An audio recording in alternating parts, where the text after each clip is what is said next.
नमस्कार, उत्तर प्रदेश विशेष देख रहे हैं आप। मैं हूं आपके साथ पराग गुप्ता। सबसे पहले बात करेंगे एक बड़ी खबर की। टीईटी मामले को लेकर बड़ी जानकारी मिल रही है। यूपी टीईटी पेपर लीक मामले में एक और खुलासा हुआ है। अनूप प्रसाद ने खुद को बिहार के बीजेपी विधायक का भाई बताया है। नरकटियागंज से बीजेपी विधायक रश्मि वर्मा का भाई बताया है। एसटीएफ राजनीतिक एंगल से भी इस मामले की जांच कर रही है। यूपी टीटी पेपर लीक मामले में एक और खुलासा सामने आया है। ये बड़ी जानकारी आपको बता रही है। बड़ी और अहम खबर इस वक्त यूपी टीटी पेपर लीक मामले से जुड़ी हुई है। बड़ी जानकारी, एक और खुलासा इस मामले पर हुआ है। अनूप प्रसाद ने खुद को बिहार के बीजेपी विधायक का भाई बताया। नरकटियागंज से बीजेपी विधायक रश्मि वर्मा का भाई खुद को बताया है। एसटीएफ राजनीतिक एंगल से भी इस मामले की जांच कर रही है। प्रियंका गांधी ने ट्वीट कर तंज कसा है। ये बड़ी खबर आपको बता रही हैं। इस मामले पर तुरंत प्रियंका गांधी का ट्वीट भी सामने आ गया।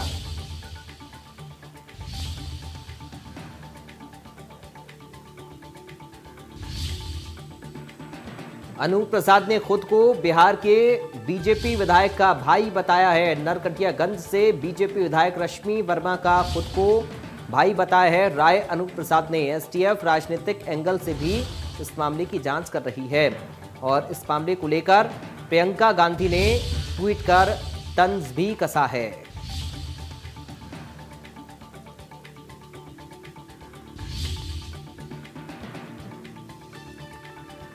ये बड़ी खबर आपको बता रही है। बड़ी और अहम जानकारी। राय अनूप प्रसाद ने खुद को बीजेपी विधायक का भाई बताया। एसटीएफ इस एंगल से भी अब जांच कर रही है, लेकिन प्रियंका गांधी ने भी मौका नहीं छोड़ा और इस मामले पर तुरंत ट्वीट करते हुए तंज भी कसा। ये बड़ी जानकारी। यूपी टीटी पेपर लीक मामले में एक और खुलासा हुआ है। गिरफ्तार किए गए राय अनूप प्रसाद ने खुद को बिहार के बीजेपी विधायक का भाई बताया।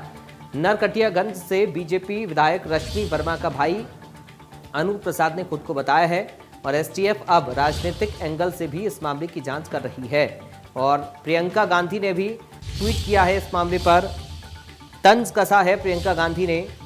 ये बड़ी जानकारी आपको दे रहे हैं। यूपी टीटी पेपर लीक मामले से जुड़ी हुई ये बड़ी और अहम खबर। इस वक्त एक और खुलासा इस मामले पर हुआ और ये देखिए प्रियंका गांधी का ट्वीट। प्रियंका गांधी ने ट्वीट किया है इस मामले को लेकर।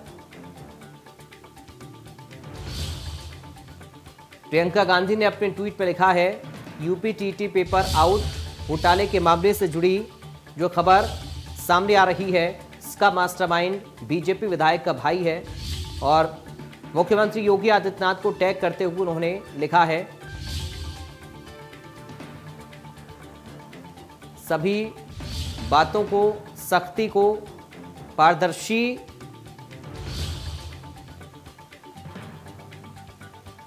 लिखते हुए उन्होंने बताया कि ये सारी बातें खोखली साबित होती हैं।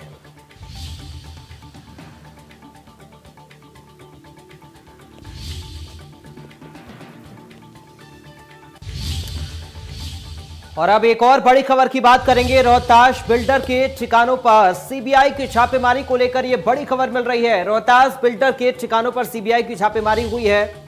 दिल्ली, लखनऊ, गाजीपुर में रोहतास बिल्डर के ठिकानों पर सीबीआई ने छापे मारे हैं। करोड़ों के बैंकिंग फर्जीवाड़े को लेकर इस छापेमार कार्रवाई को किया गया है। फर्जी कागजातों से बैंक लोन लेकर हड़पने का आरोप है। सीबीआई लखनऊ यूनिट ने मामले में एफआईआर दर्ज की है। बड़ी जानकारी आपको दे रहे हैं। रोहतास बिल्डर के ठिकानों पर सीबीआई की छापेमारी। बढ़ते आगे। मुख्यमंत्री योगी आदित्यनाथ और केंद्रीय मंत्री अनुराग ठाकुर का 2 दिवसीय गोरखपुर का दौरा है, जहां दूरदर्शन केंद्र में 8 स्टेशन और 3 एफएम रिले केंद्र का लोकार्पण उन्होंने किया। शनिवार को केंद्रीय मंत्री Anurag Thakur CM Maharana Pratap inter college में आयोजित समारोह में शामिल होंगे। शाम को ही क्षेत्रीय खेल मैदान में आयोजित अखिल भारतीय प्राइज मनी कबड्डी प्रतियोगिता के समापन समारोह में भी शिरकत करेंगे। इस दौरान सीएम प्रधानमंत्री के गोरखपुर दौरे को लेकर समीक्षा बैठक भी कर सकते हैं।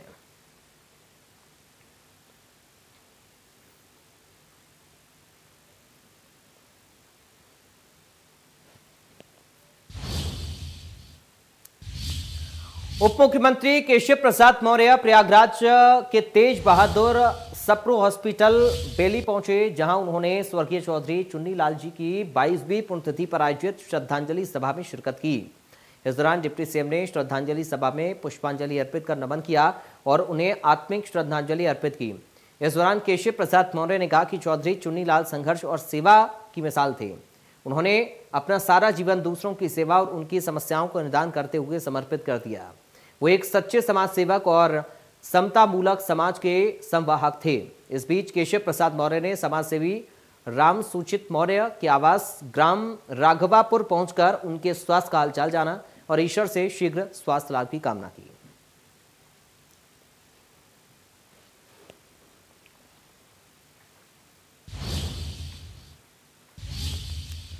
उधर राष्ट्रीय क्रांतिकारी समाजवादी पार्टी के राष्ट्रीय अध्यक्ष गोपाल राय ने लखनऊ में हजरतगंज स्थित जीपीओ में से जन क्रांति यात्रा की शुरुआत की।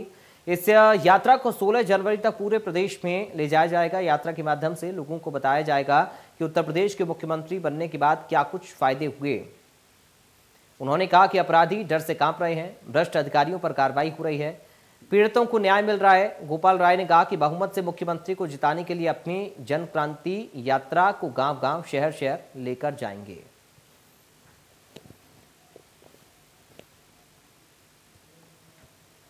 बताइए।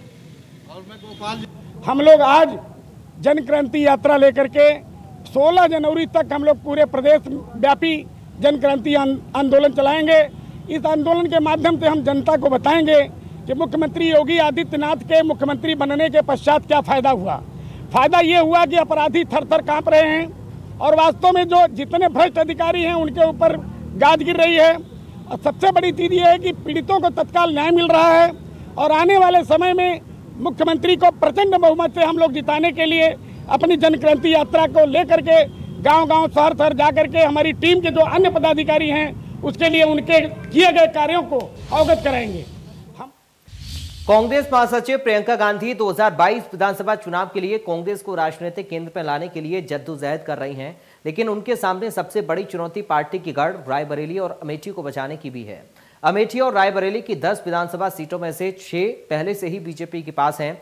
वहीं रायबरेली से कांग्रेस के 2 विधायक अदिति सिंह और राकेश सिंह बीजेपी में शामिल हो चुके हैं और रायबरेली से कांग्रेस एमएलसी दिनेश प्रताप सिंह भी भगवा पार्टी का दामन थाम चुके हैं। गौरतलब है कि इन दोनों जिलों की जिला पंचायतों पर भी बीजेपी का कब्जा है। ऐसे में इन दोनों किलों में कैसे पार्टी परचम लहराएगी, और इस सवाल का जवाब तलाशने के लिए हमारे संवाददाता ने कांग्रेस एमएलसी दीपक सिंह से खास बातचीत की। कांग्रेस की हालत बेहद खराब है उत्तर प्रदेश में, और सियासी हलकों में बात करें तो कांग्रेस हाशिए की जा चुकी है। और वहीं हम सियासी गढ़ की बात करें कांग्रेस पार्टी की, यानी कि अमेठी और रायबरेली की, तो वहां भी विधानसभा चुनाव बेहद होता है। अदिति सिंह हो या फिर राकेश, दोनों डिफेक्ट कर चुके हैं और भारतीय जनता पार्टी जा चुके हैं। ऐसे में प्रियंका गांधी जो पूरे स्टेट जीतने की बात कर रही हैं, रायबरेली और अमेठी उनके लिए एक दिक्कत का सबब जरूर है। दीपक सिंह एमएलसी हमारे साथ मौजूद है, अमेठी ताल्लुक रखते हैं सब। दीपक जी, पूरे प्रदेश में जीतने की बात है, बहुमत सरकार बनाने की बात की जा रही है, लेकिन जो सबसे बड़ी दिक्कत है कि अमेठी रायबरेली भले ही आपके सांसद जीतते हों, लेकिन जब विधानसभा चुनाव होता है तो दरकिनार हो जाते हैं। रायबरेली में एक भी आपके पास फिलहाल सीट नहीं है, अमेठी माफ करिए एक भी सीट नहीं है। कैसे वो मिल से तोड़ेंगे कि रायबरेली और अमेठी का जो वोट पड़ता है विधानसभा में भी आपके पक्ष में पड़ेगा? देखिए, कांग्रेस पार्टी को शुरू से लोगों ने अंडर एस्टिमेट किया तो कहा संगठन नहीं है, जो संगठन बन गया तो बोले भीड़ नहीं है। अब जब प्रियंका गांधी जी की रैलियों में उत्साही भीड़ लाखों लाख की संख्या में आ रही है, तब लोगों को बहाने हैं। जहाँ तक अमेठी और रायबरेली का सवाल है, अमेठी और रायबरेली, प्रियंका गांधी राहुल गांधी से दिली मोहब्बत करती है, भूल चूक अपनी जगह है। लोगों ने पहले भी ऐसे कुछ गलतियाँ हुई थी, लेकिन उसके बाद जब कांग्रेस ने वापसी की है, प्रचंड बहुमत से की है। पूरा प्रदेश जानता है और इतिहास भी इसकी गवाही देते हैं। 2007 के विधानसभा चुनाव में जब प्रियंका गांधी जी फुल फ्लेश अमेठी रायबरेली की इंचार्ज बनकर आई थी, तो अमेठी और रायबरेली मिलाकर 10 में 7 सीटें जितवाई थी। इसमें एक सीट मात्र 150 वोट से हारी थी। कई सारे धुरंधर तब भी कांग्रेस पार्टी छोड़ गए थे, कई सारे नेता कांग्रेस साथ नहीं थे। नया संगठन सृजन किया, नए तरीके से तैयारी की और कांग्रेस पार्टी जीत दर्ज की। इस बार कांग्रेस पार्टी ने जो प्रयोग 2007 में अमेठी और रायबरेली में किए थे, वो प्रयोग पूरे उत्तर प्रदेश में किए हैं और कारगर प्रयोग है। 2009 लोकसभा जैसे परिणाम आएंगे, लोग चौंकेंगे, कहेंगे कांग्रेस पार्टी इतने प्रचंड बहुमत से कैसे आगे आई। जहां तक अमेठी रायबरेली का सवाल है, फिर से 10 में से 8 से ज़्यादा सीटें कांग्रेस पार्टी जीत सकती है। सारी सीटों पर कांग्रेस पार्टी लड़ाई में है।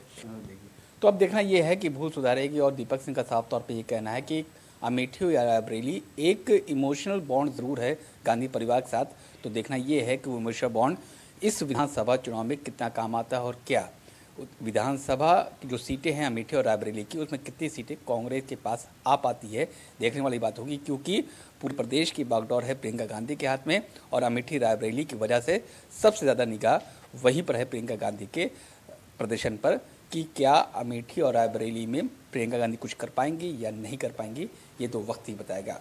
वीडियो जर्नलिस्ट हरिओम के साथ खुर्रम निजाम, इंडिया न्यूज़। बीजेपी प्रदेश अध्यक्ष स्वतंत्र देव सिंह मैनपुरी पहुंचे, जहां पर उन्होंने कहा कि राष्ट्रीय नेतृत्व ने हमें 300 प्लस का लक्ष्य दिया। संपूर्ण पार्टी कार्यकर्ता मिलकर इस लक्ष्य को पूरा करेंगे और जनता हमें आशीर्वाद देगी। उन्होंने कहा कि बीजेपी गरीब जनता की पार्टी है, हम मिशन के लिए काम करते हैं, व्यापार के लिए नहीं। इस दौरान उन्होंने सपा, बसपा, कांग्रेस, विपक्ष की सभी पार्टियों पर जमकर बरसे। कहा कि नेता तभी ईमानदारी से काम कर सकता है जिसमें परिवारवाद ना हो और उसके ट्रस्ट ना हो।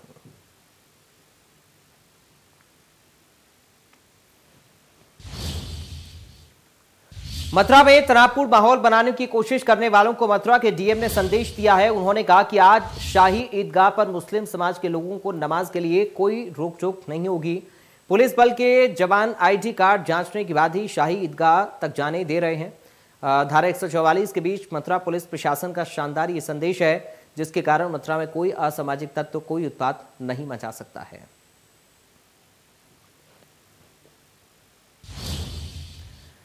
भारत समेत पूरी दुनिया में कोरोना के नए वेरिएंट ओमिक्रॉन का खतरा बढ़ता जा रहा है। कोरोना का ये वेरिएंट और सभी वेरिएंट से भी खतरनाक बताया जा रहा है। ऐसे में इस वेरिएंट के खतरे से बचने के लिए अभी से तैयारियां काफी तेजी से की जा रही है। आगरा स्वास्थ्य विभाग नए वेरिएंट ओमिक्रॉन के खतरे को लेकर अलर्ट हो गया है, जहां शहर में जगह जगह स्वास्थ्य विभाग सैंपलिंग कर रहा।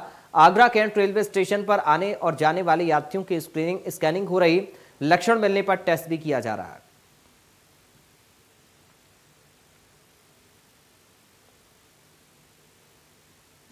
आगरा कैंट पे 24 घंटे हमारी राउंड द क्लॉक सैंपलिंग जांच करी जा रही है और स्क्रीनिंग कराई जा रही है। जितने भी आने वाले यात्री हैं उनकी स्क्रीनिंग करी जाती है। उसमें जो भी लक्षण सहित पाया जाता है उनकी तत्काल यहाँ पे जांच कराई जाती है और मैक्सिमम लोगों की यहाँ पे टेस्टिंग कराई जा रही है, जिससे जो ओमिक्रॉन का खतरा है वो शहर में कम से कम हो सके। हाँ, आगरा कैंट पे 24। कर्नाटक में कोरोना के नए वेरिएंट की दस्तक के बाद राजधानी लखनऊ में स्वास्थ्य विभाग अलर्ट हो गया है। लखनऊ में स्वास्थ्य विभाग ने विदेश से लखनऊ लौटे यात्रियों का रिकॉर्ड खंगाला। बीते कुछ दिनों में विदेश से लखनऊ पहुंचे यात्रियों की संख्या करीब 800 हो गई है। 800 यात्रियों में करीब 200 लखनऊ के ही हैं।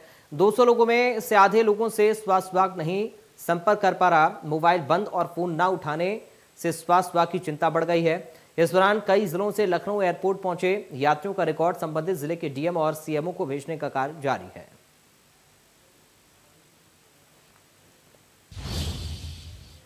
विधानसभा चुनाव निकट होने पर बाराबंकी में अब बड़े नेताओं का मूवमेंट बढ़ता जा रहा है। 4 दिसंबर को बाराबंकी जिले के जैदपुर विधानसभा क्षेत्र के सिद्धौर कस्बे में उत्तर प्रदेश के उप मुख्यमंत्री केशव प्रसाद मौर्य आ रहे हैं। वो यहां पर एक चुनावी जनसभा और कई परियोजनाओं का लोकार्पण और शिलान्यास भी करेंगे।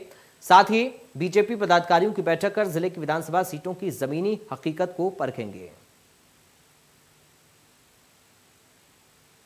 सिद्धौर के सिद्धेश्वर महादेव मंदिर के सामने मेला मैदान में खड़े हैं। यहाँ पर कल डिप्टी सीएम केशव प्रसाद मौर्य जी का यहाँ पर कार्यक्रम है। कार्यक्रम को लेकर यहाँ बीजेपी कार्यकर्ता और नेता तैयारियों में जुटे हैं। हमारे साथ बाराबंकी जिले के जिलाध्यक्ष जो शशांक कुसमेत जी हैं, हम उनसे बात करेंगे किस तरह की तैयारियां हैं और कौन कौन सी योजनाएं हैं, उनका शिलान्यास होने वाला है। सर, स्वागत है आपका इंडिया न्यूज पर। सर, किस तरीके का कार्यक्रम है, क्योंकि कल यहाँ पर डिप्टी सीएम केशव प्रसाद मौर्य जी आने वाले हैं, किस तरीके के द्वारा जो है यहाँ पर कार्यकर्ताओं द्वारा तैयारियां की जा रही हैं, कौन सी योजना है जिनका शिलान्यास होगा? सबसे पहले मैं आपको ये बताना चाहता हूँ कि हिंदू हृदय सम्राट उत्तर प्रदेश भारतीय जनता पार्टी के पूर्व प्रदेश अध्यक्ष, वर्तमान में उत्तर प्रदेश सरकार के उप मुख्यमंत्री आदरणीय केशव प्रसाद मौर्य जी, बाबा सिद्धेश्वर महादेव की पावन धरती सिद्धौर पे उनका आगमन है। भारतीय जनता पार्टी जनपद बाराबंकी का प्रत्येक कार्यकर्ता उनके स्वागत में पलक पावड़ा बिछा करके बैठा है। दिन रात हमारा कार्यकर्ता मेहनत कर रहा है और कल माननीय केशव प्रसाद मौर्य जी विभिन्न योजनाओं का लोकार्पण और शिलान्यास करेंगे और बाराबंकी जनपद को उनके आगमन से बहुत बड़ी सौगात मिलने वाली है। तो कार्यक्रम को लेकर हमारे साथ बाराबंकी जिलाध्यक्ष शशांक कुसमेत जी थे। उन्होंने बताया यहाँ पर कार्यकर्ताओं ने काफ़ी तैयारियां कर रखी हैं कार्यक्रम को सफल बनाने के लिए। यहाँ पर कार्यकर्ता 2-3 दिन से यहाँ पर लगातार जुटे हैं। कार्यक्रम कल है 1:05 पर यहाँ पर डिप्टी सीएम केशव प्रसाद मौर्य जी दोपहर में आएंगे और 1 घंटे का कार्यक्रम है। 1 घंटे के दौरान यहाँ पर एक चुनावी जनसभा की जाएगी और शिलान्यास किया जाएगा। वीडियो प्रेम के साथ रविंद्र कुमार, इंडिया न्यूज बाराबंकी। बिजनौर में सिंचाई विभाग में हो रहे भ्रष्टाचार की पोल उस वक्त खुल गई जब नवनिर्मित सड़क का शुभारंभ हो रहा था। बता दें कि बीजेपी विधायक सुची चौधरी नवनिर्मित सड़क का शुरुआत करने पहुंची थी, जहां सड़क पर नारियल तोड़ना चाहा तो नारियल तो टूटा नहीं, लेकिन सड़क जरूर टूट गई। इस दृश्य को देख विधायक नाराज हो गई। इस दौरान विधायक और उनके समर्थकों ने जमकर सिंचाई विभाग के खिलाफ हंगामा किया और नाराज विधायक धरने पर बैठ गए। जब पीडब्ल्यूडी के अफसरों ने सड़क की सैंपलिंग की तब जाकर विधायक ने धरना समाप्त किया। फिलहाल बिजनौर डीएम उमेश कुमार द्वारा गठित की गई टीम मामले की जांच कर रही है। तो विधायिका सुची चौधरी ने सिंचाई विभाग की जेई, एसडी और अधिशासी अभियंता पर गंभीर आरोप लगाए हैं और कहा है कि इन अफसरों की मिली भगत से ही सड़क में घोटाला किया जा रहा है।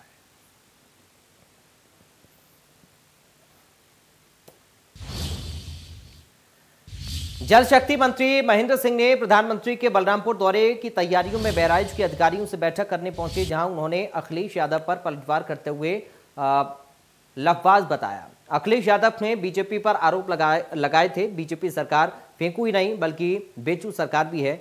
महेंद्र सिंह ने कहा कि बीजेपी का एक ही नारा है, सबका साथ सबका विकास। जिन्होंने आज तक कुछ नहीं किया वो केवल लफबाजी करते हैं। उनकी लफबाजी को जनता अच्छी तरह समझती है।